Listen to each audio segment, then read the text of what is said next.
adik-adik terlebih dahulu mengamati soal yang ada di sini terlebih dahulu. Ini adalah soal permintaan dan penawaran. Jadi ada sebuah tabel, kemudian di bawahnya itu ada pertanyaan, yaitu mengenai harga keseimbangan. Nah, mari kita lanjutkan bagaimana cara mengerjakan soal ini. Baik, yang perlu adik-adik ketahui, dalam mengerjakan soal ini ada beberapa langkah. Langkah yang pertama, adik-adik harus tahu dulu, yaitu huruf P. Apa itu huruf P? Nah, di sini P itu adalah price. Price itu adalah harga. Kemudian ada yang namanya QD, quantity demand. Nah, di sini quantity demand adalah barang yang diminta oleh siapa? Demand adalah konsumen. Berarti barang yang diminta oleh konsumen. Gitu. Selanjutnya, selain QD ada juga QS. Apa itu QS? Kalau tadi QD adalah barang yang diminta oleh konsumen, kalau QS itu barang yang diminta oleh, ya betul sekali, oleh produsen. Gitu. Nah, setelah adik-adik mengetahui ini, selanjutnya apa? Yaitu langkah kedua. Langkah kedua tadi di soal tersebut itu menanyakan apa?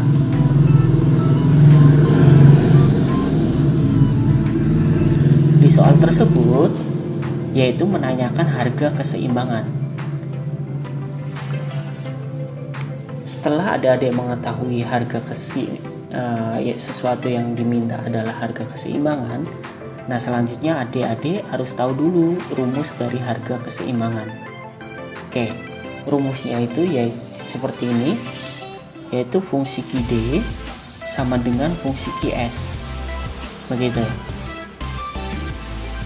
Apa itu fungsi QD dan apa itu fungsi QS? Nah, itu juga ada rumusnya. Rumus fungsi QD dan rumus fungsi QS itu sama. Nah, rumusnya bagaimana? Rumusnya adalah P kurangi P1 per P2 kurangi P1 sama dengan Q kurangi Q1 per Q2 kurangi P1. Baik itu rumus fungsi QD ataupun rumus fungsi QS itu sama. Yaitu ini rumusnya. Yang kotakan berwarna biru itu rumus fungsi QD atau fungsi QS. Baik, selanjutnya setelah adik-adik mengetahui rumusnya, kita perhatikan tabel di soal tadi dengan P, QD, dan QS. Selanjutnya mana yang P1, mana yang P2, mana yang Q1, mana yang Q2. Nah, adik-adik perlu perhatikan di sini. P1-nya itu adalah 250. Sedangkan P2-nya adalah 255. Nah, untuk QD1-nya adalah 10, sedangkan untuk QD2-nya adalah 20.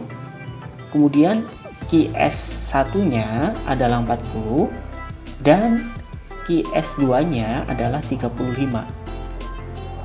Baik. Setelah ini adik-adik udah mengetahui, selanjutnya adalah langkah ketiga, yaitu mencari rumus fungsi QD dan rumus fungsi QS. Tadi kan sudah tahu.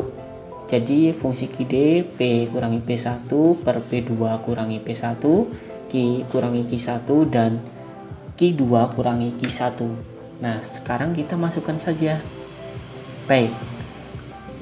Kita yang pertama adalah mencari fungsi QD.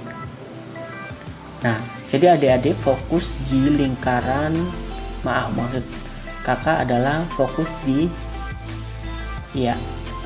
persegi panjang warna merah ini. Oke. Kenapa ambil yang merah? Karena kita mau mencari fungsi QD. Berarti yang difokuskan adalah QD-nya. Jangan QS-nya, tapi QD-nya. Yang ada garis berwarna merah.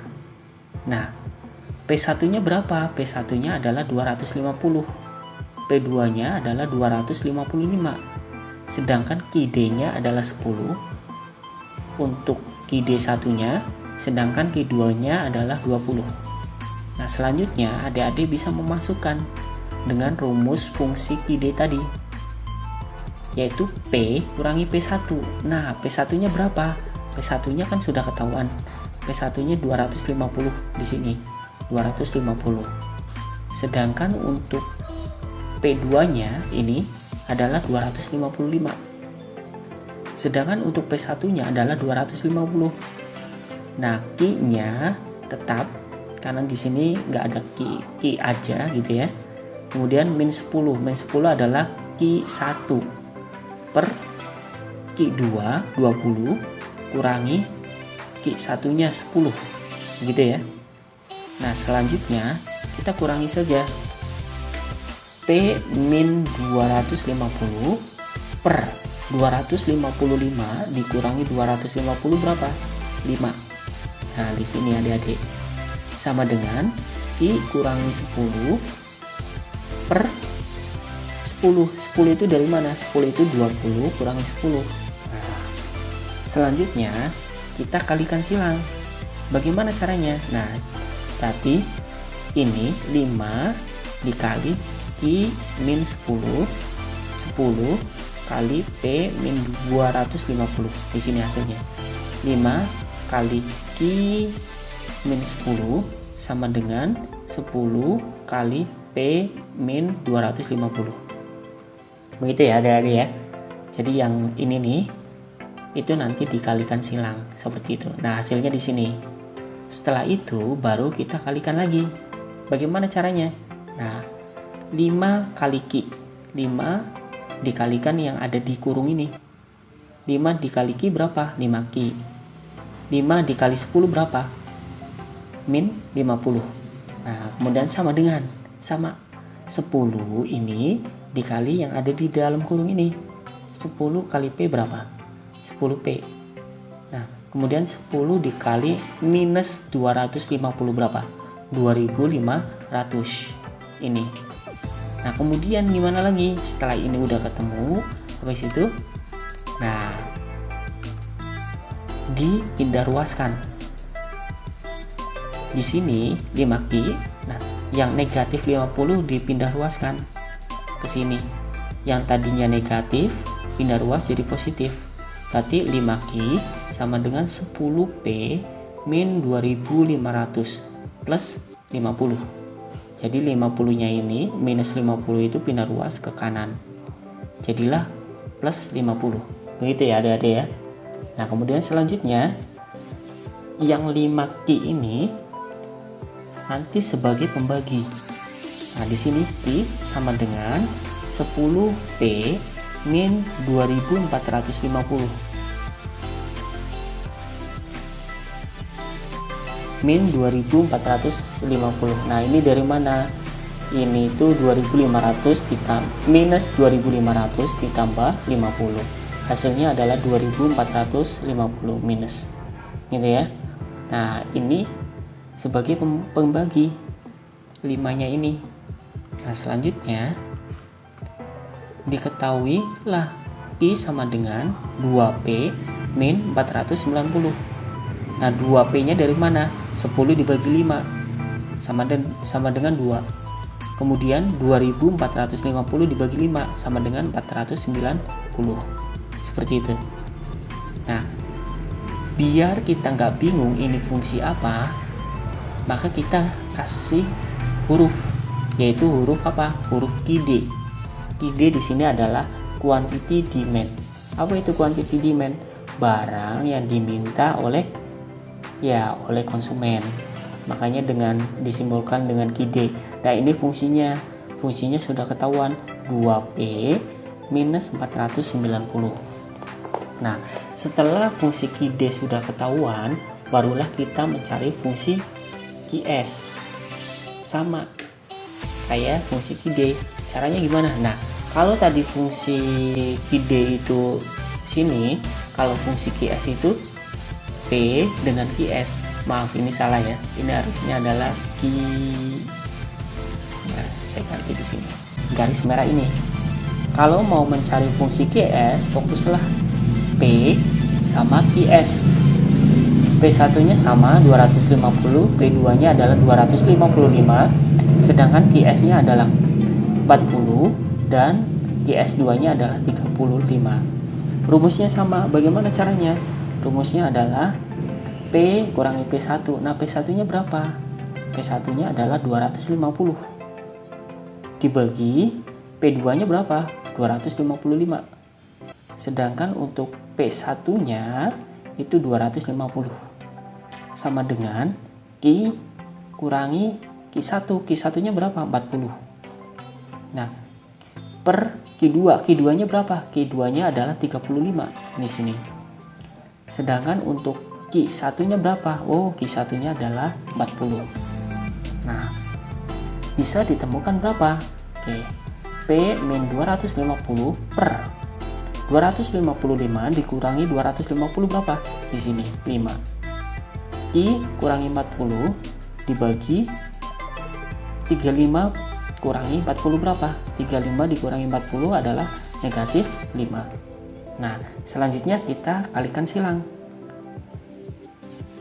5 kali sini, 5 kali P sini.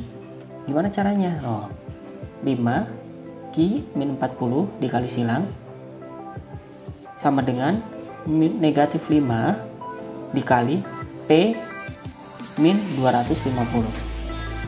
Ini adalah hasil kali silang. Gitu ya adik-adik ya.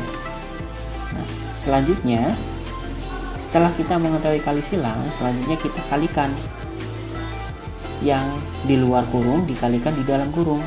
Berarti 5 dikali Q berapa? 5Q. Nah, kemudian 5 dikali negatif 40 berapa? Negatif 200. Sama, ruas kanan juga sama seperti itu. Negatif 5 dikurangi P berapa? Negatif 5P. Ditambah, kenapa ditambah? Karena negatif 5 dikali negatif 250. Negatif dikali negatif hasilnya adalah positif. 5 dikali 250 sama dengan 1250. Ini. Nah, selanjutnya bagaimana? Selanjutnya adalah kita pindah ruaskan. 5Q sama dengan negatif 5P ditambah 1250 plus 200. Kenapa ini 200? Karena 200 ini adalah hasil pindah ruas. Negatif 200 pindah ruas, karena ini negatif, kalau pindah ruas itu harus positif. Begitu ya. Nah, selanjutnya bagaimana? Selanjutnya sama seperti yang tadi, lalu kita dibagi.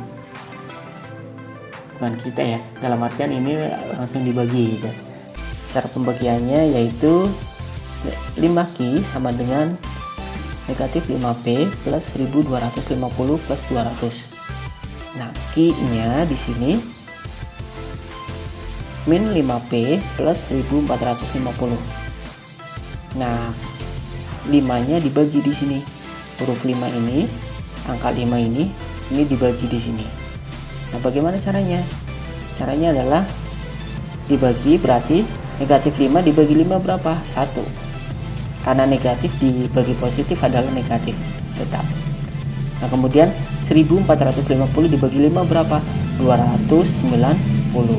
Biar kita nggak bingung ininya Q fungsi dari apa, maka kita tulis di sini lambangnya yaitu QS. Berarti menandakan bahwa ini adalah fungsi dari QS atau fungsi dari penawaran. Begitu ya.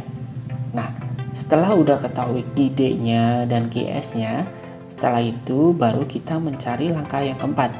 Apa itu langkah keempat? Yaitu cari harga keseimbangan. Bagaimana caranya? Caranya adalah dengan memasukkan rumus QD sama dengan rumus QS, atau rumus fungsi QD sama dengan rumus fungsi QS. Nah, kita tadi sudah mengetahui QD-nya adalah 2P min 490. Sedangkan QS-nya adalah negatif P plus 290. Nah, kita masukkan saja dengan menggunakan rumus ini. QD-nya adalah ini, 2P min 490 sama dengan QS-nya berapa? QS-nya adalah negatif P plus 290. Kita masukkan saja. Jadi nanti adik-adik semua biar nggak bingung, P-nya itu di sebelah kiri. pindah ruas, permainan pindah ruas. Nah, caranya bagaimana? Caranya adalah P ini pindah ruas, yang tadinya ini negatif, karena dia pindah ruas jadi positif, begitu ya. Sama dengan temannya 2P ini. Nah, negatif 490, kalau ini mau pindah ruas ke kanan wajib berubah jadi plus, berarti plus 490, begitu. Nah, kemudian setelah ini apa? Setelah ini dijumlahkan saja. Caranya gimana? 2P plus P. Plus P ini adalah 1P, karena 1 itu kurang layak gitu ya, taruh di sini, jadi P aja, 1P gitu. 2P plus 1P sama dengan 3P.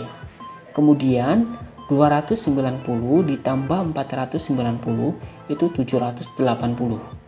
Nah, setelah ini sama, kita dibagi biar kita tahu P-nya aja. P-nya berapa? Oh, berarti 780 dibagi 3. Berapa P-nya? P-nya adalah 260. Nah, biar nggak bingung, maka di sini ada PE. PE itu price equilibrium atau harga keseimbangan. Ini baru harganya. Nah, selanjutnya kita harus tahu dulu QE atau quantity equilibrium. Apa itu equilibrium di sini? Nah, maksudnya di sini Q harga, maksudnya Q keseimbangan antara konsumen dengan produsen. Nah, caranya gimana? Caranya kita terserah pilih yang mana, dari fungsi QD ataupun fungsi QS. Nah, kali ini kakak memilih fungsi QD, gitu ya. Fungsi QD-nya adalah yang tadi sudah kita hitung menggunakan rumus yang tadi. Selanjutnya kita masukkan saja 2P min 490. Tadi P-nya kan udah ketahuan ya, 260. Nah, kita tinggal masukkan saja. Ini 2, P-nya kan udah ketahuan nih, 260. Nah, dikurangi 490. Jadi berapa QE-nya? QE-nya berarti 2 kali 260 berarti 520 dikurangi 490. Berapa? Berarti QE-nya adalah 30. Begitu, adik-adik. Nah, selanjutnya setelah kita udah ketahuan PE-nya, P equilibrium-nya 260 dan Q equilibrium-nya adalah 30, kita cari jawabannya di soal yang tadi. Nah, ingat adik-adik, kadang di sini ketukar. Kita sudah menghitung jauh-jauh, sudah panjang gitu ya, tapi susunannya salah. Nah, ingat susunannya itu Q, P. Jangan kebalik, jangan P dulu baru Q, jangan. Tapi Q dulu baru habis itu adalah P. Nah, berarti berapa Q-nya? Q-nya, Q equilibrium-nya adalah 30 di sini. PE-nya adalah 260. Coba kita perhatikan di soal yang tadi. Nah, coba adik-adik perhatikan di sini. Di sini soal ini sangat menjebak sekali gitu ya. Nah, untuk ingat susunannya itu Q dulu baru P. Q-nya berapa? Q-nya adalah 30. P-nya adalah 260. Berarti yang benar adalah jawabannya C. Jangan sampai menjawab E. Kenapa? Karena E itu susunannya salah. Nah, kali ini guru sosial juga punya trik nih. Jadi begini, adik-adik. Ingat, yang namanya kalau ada di soal di sini, P-nya itu lebih banyak daripada Q, berarti itu nanti P-nya itu hasilnya lebih banyak juga, begitu. Nah, kalau lebih dikit itu salah. Kayak seperti ini nih. Ini kan salah nih. Kenapa? Maaf, maksudnya yang D. Yang D ini salah. Kenapa? Karena Q-nya itu gede banget, 150, 260 gitu. Nah, ini udah ketahuan salah nih, D sama E. Jadi kalau adik-adik mau ngarang itu antara A, B, sama C jawabannya. Begitu. Nah, yang tepat adalah jawabannya yang C.